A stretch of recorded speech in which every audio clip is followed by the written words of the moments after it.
Oi, pessoal. Hoje a gente vai fundo num clássico. Quem pensa enriquece, do Napoleon Hill. Muita gente diz que foi aí que começou essa história de filosofia de autoajuda, né? É um livrão, resultado de mais de 20 anos de pesquisa do Hill com gente do calibre de Andrew Carnegie, Thomas Edison, Henry Ford, figuras que, bom, mudaram o mundo. A nossa ideia aqui é desvendar um pouco das ideias centrais, sabe? Aquelas que ainda batem forte hoje. E tentar entender por que esse livro ainda pega tanta gente, dá aquela vontade de ler ele inteiro. Vamos começar com a base de tudo, que é talvez a ideia mais uau do livro, a de que pensamentos são coisas. E ele não está falando de metáfora não, conta logo de cara a história do Edwin C. Barnes.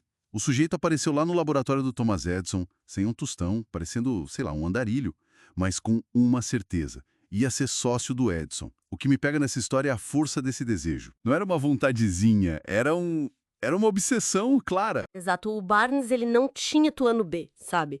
É o que o Hill chama de queimar as pontes. Foi tudo ou nada. Mas assim, além da teimosia, o que será que faz um desejo desses ser diferente de só querer algo? Talvez seja a clareza total do propósito, né? Ele sabia exatamente o que queria. Trabalhar com Edison, não para ele. Essa nitidez mental, essa convicção interna, parece ser o primeiro passo que o Hill viu nos caras de sucesso. E isso já puxa o famoso segredo, né? Aquele que o Carnegie teria contado para o Hill, que aparece mais de 100 vezes no livro, mas nunca é dito com todas as letras. Confesso que essa parte sempre me deixou com a pulga atrás da orelha. Hill diz que o segredo só aparece para quem está pronto, e que gente como o Edison, que mal estudou formalmente, usou isso. O que dá para a gente entender desses segredos sem estragar a mágica que o livro propõe? Olha, o jeito que o Hill descreve é curioso. Ele diz que não tem preço em dinheiro, que ninguém pode te dar ou vender, que você tem que estar pronto, tem intenção, e que vem em duas partes. Uma delas a gente já teria. Parece menos uma fórmula mágica e mais assim uma mudança profunda de como a gente pensa. Não é aprender um truque, é reconfigurar a mente para enxergar as coisas de outro jeito, entende? Para agir de um jeito que antes não dava. É quase como botar um óculos novo. Entendi. E o livro organiza essa filosofia toda em princípios. São 13 no total.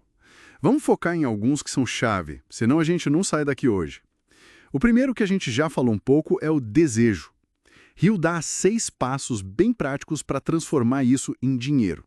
Saber quanto quer, quando quer, o que vai dar em troca, ter um plano, escrever tudo e ler em voz alta todo dia. Parece até simples demais, né? Parece, mas não é. Pois é, a história do R.U. Darby, o cara que parou de cavar a 1 metro do ouro e depois ficou milionário vendendo seguro porque aprendeu a não desistir. Isso sugere que tem poder nesses rituais.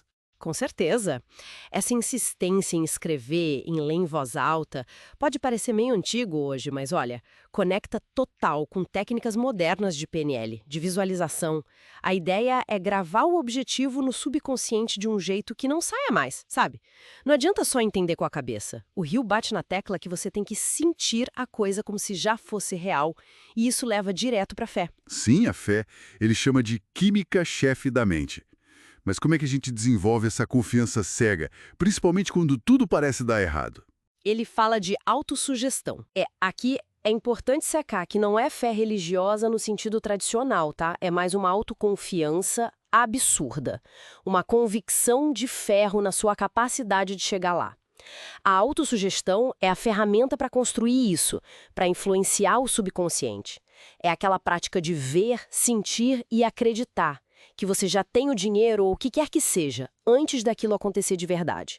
Mas, não é pensamento mágico passivo, não. Essa fé tem que te empurrar para a ação, para o planejamento, senão não funciona. Falando em planejamento, outro pilar bem interessante é o conhecimento especializado e a ideia do mastermind. O Henry Ford é um exemplo clássico, né? Pouca escola formal, mas soube se cercar de gente que sabia o que ele não sabia. Formou um time forte. O Mastermind é fascinante, porque não é só fazer networking, entende? Hill sugere que quando você junta mentes focadas num objetivo comum, cria tipo uma terceira mente, uma sinergia, mais poderosa que a soma das partes. É a ideia de que conhecimento organizado, direcionado, mesmo vindo de outros, vale mais que um monte de informação solta. Isso tem tudo a ver com equipes de alta performance hoje. Colaboração estratégica.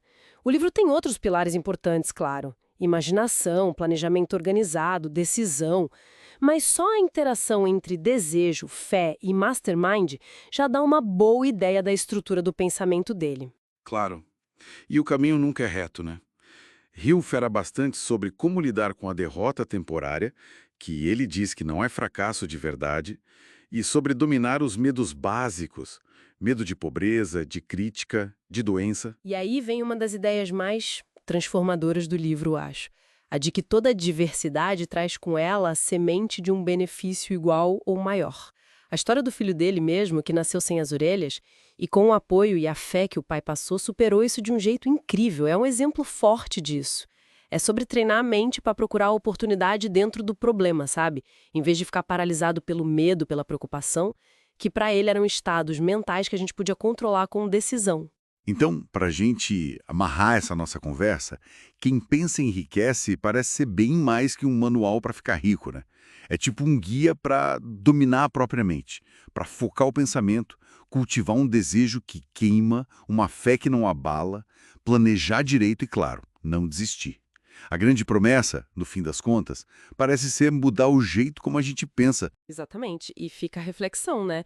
O Rio argumenta que as únicas limitações de verdade são as que a gente coloca na nossa própria cabeça.